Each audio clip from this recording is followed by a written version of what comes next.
मैं यकीन से कह सकता हूँ किसी काम के पीछे है। हम निगरानी जारी रखते हैं। क्या आपको लगता है कि इसका शायद से कोई ना कोई ताल्लुक है? क्योंकि आकिफ तो कहता है कि शायद मुझसे बाहर गया हुआ है। कोई ऐसी बात तो है जो मुझे नहीं पता।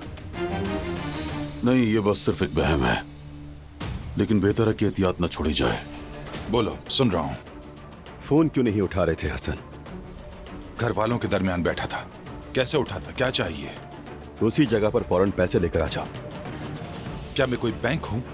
हर वक्त पैसे कहां से लाऊं मैं? ज्यादा मत बोलो और वही करो जो कह रहा हूं, समझे? ठीक है, लेकिन ये आखिरी बार है। कब तक तुम लोगों को इस तरह पैसे दूंगा? तुम लोगों से मुझे कोई फायदा नहीं है। देखो हसन, तुम भूल रहे हो कि किससे बात कर रहे हो। मुझसे बात करने से पहले 10 बार सोचा करो। नाम जानते हो ना? जवाहिर शिहानली। तुम मुझे कभी भी इनकार नहीं कर सकते और ना ही मेरे फैसले टाल सकते हो।